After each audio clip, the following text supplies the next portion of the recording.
Donc bonjour et bienvenue dans ce tutoriel du montage de la jupe Esmeralda.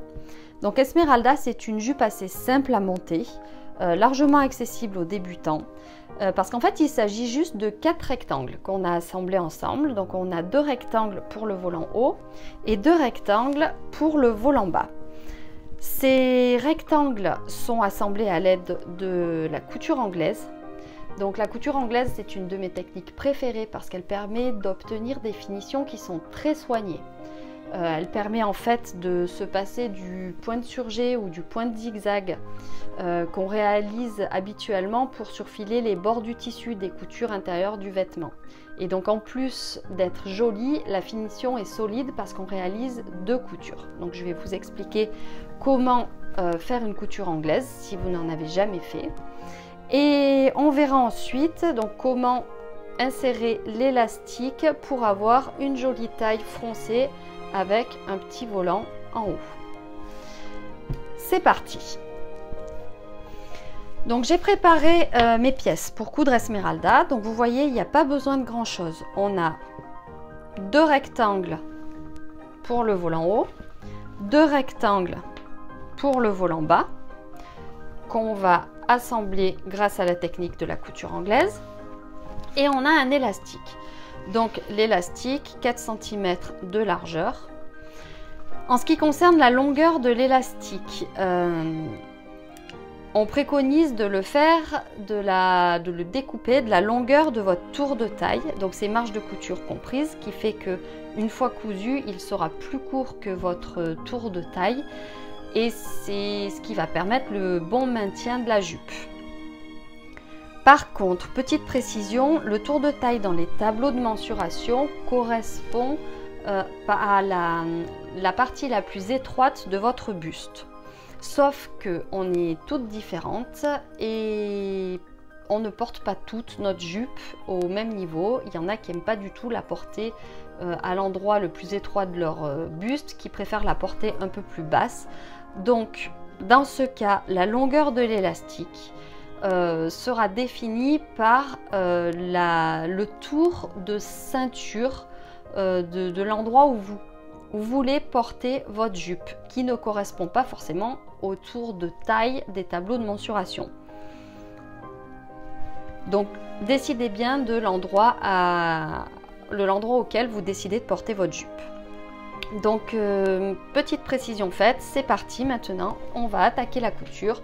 On va faire les coutures anglaises des volants.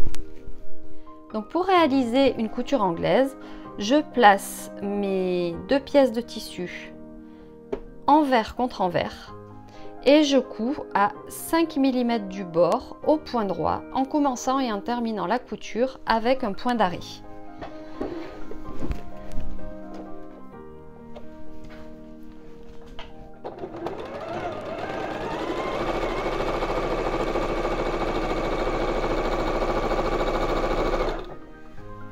Donc moi j'ai positionné mon aiguille de telle sorte que je sais que si mon tissu passe au bord de mon pied presseur, mon aiguille pique à 5 mm.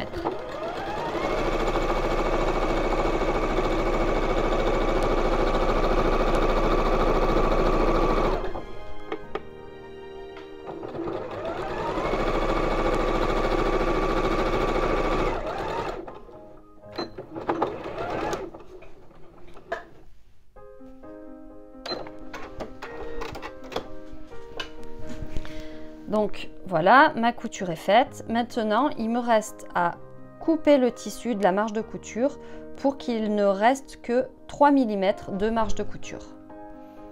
Donc j'ai recoupé ma marge de couture. Donc de cette manière, elle est plus étroite.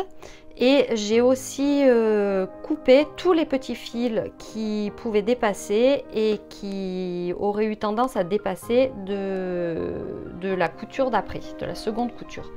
Donc maintenant, il me reste à retourner l'ouvrage, hop, à bien positionner ma couture et à écraser la couture au fer avant de faire ma seconde couture à cet endroit-là. Donc j'ai écrasé ma couture au fer. Il me reste maintenant à réaliser la seconde couture de ma couture anglaise. Donc je couds à 7 mm du bord. Je couds au point droit en commençant et en terminant la couture par un point d'arrêt. Et comme tout à l'heure, j'ai déplacé mon aiguille, vous voyez, de telle sorte qu'elle pique à 7 mm du bord de mon pied presseur. C'est ce qui me sert de guide.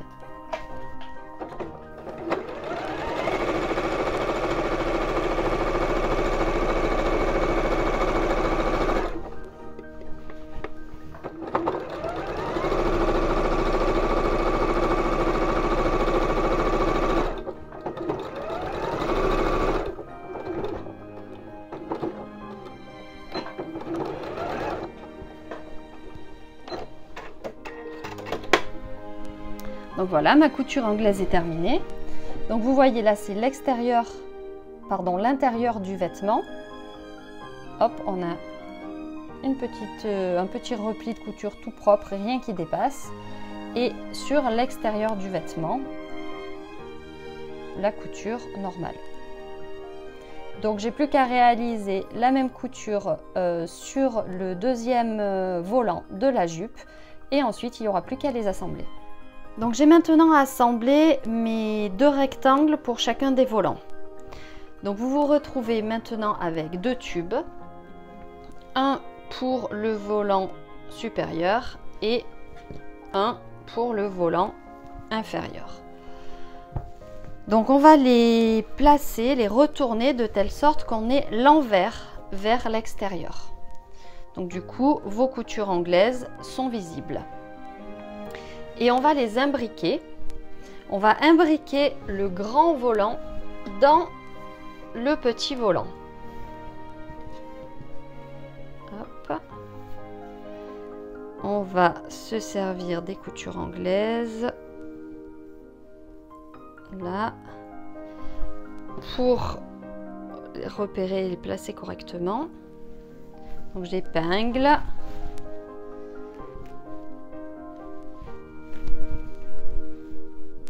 Hop, je fais de même de l'autre côté.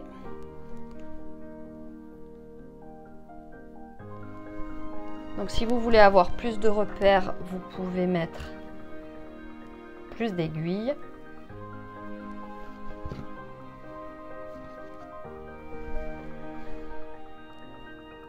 Hop, voilà. Et on va maintenant coudre à 1 cm au point droit en haut des volants. Donc j'ai cousu à 1 cm du haut des volants. Donc il me reste maintenant à retourner mon ouvrage. Hop. Donc je retourne, je me retrouve donc avec... Oh, je suis perdue là. Voilà. Je me retrouve avec donc mes deux tubes qui sont imbriqués, mes deux volants qui sont imbriqués l'un dans l'autre. Le volant du dessus, le volant du dessous. On vérifie bien que les coutures anglaises sont bien vers l'intérieur du vêtement. Et je repasse la couture au fer, j'écrase. Une fois que j'ai écrasé, donc moi je l'ai déjà fait, je vais faire deux coutures. On va faire une première couture à 1 cm du haut, ce qui va permettre de créer le petit froufrou qui est en haut de la ceinture. Et on va coudre une seconde couture à 5 cm de la couture précédente. Et on va ainsi créer la coulisse dans laquelle va se placer l'élastique. Donc je pense bien pour la seconde couture à laisser un espace, une ouverture de 5-6 cm et c'est par cette ouverture qu'on glissera l'élastique. Donc voilà, j'ai réalisé mes deux coutures. La première couture à 1 cm du bord, la seconde parallèle à la première à 5 cm, ou en tout cas de la largeur nécessaires pour pouvoir passer l'élastique. J'ai arrêté la seconde couture de telle sorte qu'il reste une ouverture par laquelle je vais pouvoir glisser mon élastique. Donc mon élastique est là, j'ai placé une épingle à nourrice pour pouvoir le faire coulisser. Donc je ne sais pas si vous connaissez ces petits accessoires. Ce sont des enfileurs à élastique, donc qui, comme leur nom l'indique, permettent d'enfiler les élastiques dans les coulisses. Bon là en l'occurrence ils sont un peu trop petits pour l'élastique qu'on a choisi, mais le principe est tout bête. Donc je vous le montre avec une bande de tissu. Vous insérez l'extrémité de l'élastique d'un côté, de l'autre, hop, et grâce à ça, vous voyez, vous faites passer l'élastique dans la coulisse. Bon, donc là en l'occurrence, on a dit que ça nous servait à rien, c'était juste une petite parenthèse comme ça. Donc là on a notre élastique de 4 cm avec notre épingle à nourrice au bout. J'insère dans le trou, hop, et je fais coulisser. Donc voilà, hop, j'ai enfilé mon élastique, il ressort, je récupère cette extrémité là. Donc ce que je vais faire maintenant, c'est que je vais vérifier que mon élastique n'a pas vrillé. Donc, je vais raccrocher les deux extrémités histoire qu'il n'y en ait pas une qui rentre à nouveau, et je vérifie que ça n'a pas vrillé. Donc là mon élastique est bien plat, là c'est bien plat aussi, et hop, là vous voyez ça a vrillé. Donc je redresse, je réaplatis tout ça, voilà, et je reviens au niveau de mon ouverture. Donc je récupère à nouveau mes deux extrémités, j'enlève l'épingle à nourrice, hop, je superpose les extrémités. Bon, je revérifie une petite dernière fois que, ah ben voilà, là par exemple vous voyez j'avais mal placé, donc je replace les extrémités de mon élastique, hop, de telle sorte, voilà, vous voyez que c'est bien plat, hop là. Donc là normalement on est bon. J'épingle, donc j'épingle, je fais chevaucher les deux extrémités de l'élastique sur 1,5 cm, 2 cm.